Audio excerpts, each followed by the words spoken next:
chargé des Transports. La parole est à Monsieur Jean-Louis de Nicolaï, auteur de la question. Merci, Monsieur le Président. Madame la ministre, la ligne TER Le Mans-Alençon est l'exemple criant des manquements actuels du système ferroviaire français.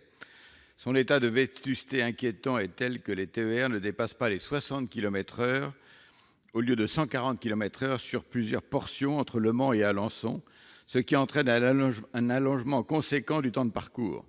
Les derniers travaux sur cette ligne dataient de 1975.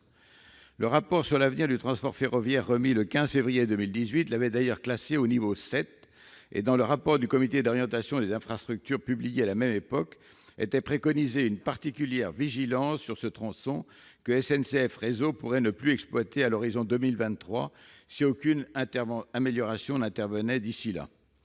Ce serait calamiteux et insensé au vu du bassin de vie que représente Le Mans, qui alimente aussi Alençon.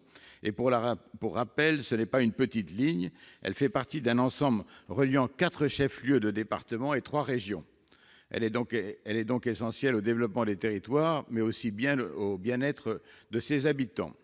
Une demande expresse de financement d'urgence pour un montant de 3 millions d'euros a d'ailleurs été adressée au gouvernement par la présidente de la région des Pays de la Loire. Je vous demande ainsi en toute urgence de garantir les engagements de l'État relatifs à cette ligne et plus particulièrement de nous indiquer expressément le calendrier de déblocage des fonds prévus en compensation de l'abandon du projet Notre-Dame-des-Landes, sachant que tout retard ou report de paiement, notamment pour 2021, comme nous avons pu l'entendre, impactera forcément de manière inquiétante le démarrage de la procédure de travaux de ce chantier.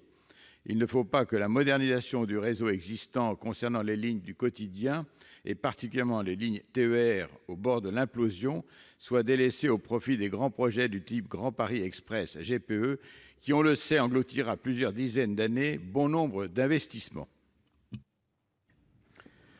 Merci, chers collègues. La parole est à Madame la ministre pour vous répondre. Merci, Monsieur le Président, Mesdames et Messieurs les sénateurs, Monsieur le sénateur Nicolet. Vous avez bien voulu attirer l'attention de Madame la sénatrice la ministre des Transports, Elisabeth. Ce serait très bien aussi, mais en l'occurrence, elle est ministre des Transports. Et vous avez attiré son attention sur la ligne Caen-Alençon-Le Mans. Mais celle-ci, comme vous le voyez bien, ne peut être présente. Elle le regrette. Elle m'a donc chargée de vous répondre. En premier lieu, Monsieur le sénateur, nous tenons à réaffirmer que le gouvernement a pleinement conscience de l'importance des lignes de desserte régionale. C'est une priorité. Vous l'avez vu à l'occasion de nos différentes politiques publiques et nous pensons que c'est une façon fondamentale d'assurer la vitalité des territoires traversés. Les besoins de remise à niveau de ces lignes représentent plusieurs centaines de millions d'euros d'investissement par an sur la prochaine décennie. Et donc, nous pouvons vous assurer, Monsieur le sénateur, que l'État va rester aux côtés des collectivités territoriales, au premier rang desquelles les régions, pour préserver ces liaisons dans le cadre des CPER. S'agissant précisément de la ligne Caen-Alençon-Le Mans, le gouvernement partage vos inquiétudes sur l'état des infrastructures, en particulier sur la partie située entre Le Mans et Alençon. Cette section est circulée par des trains intercités, mais aussi et majoritairement par des TER.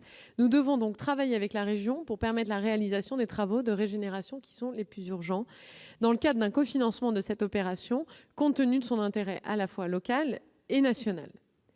Il va de soi que l'État envisagera un effort conséquent dans le contexte de l'abandon de l'aéroport de Notre-Dame-des-Landes. Nous sommes engagés à ça, Monsieur le sénateur, et nous maintiendrons ces engagements.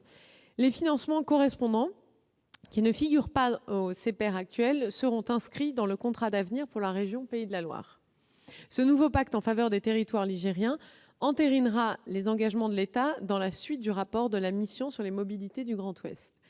Mais au-delà de ces travaux, il importe d'assurer la pérennité de la ligne sur le long terme.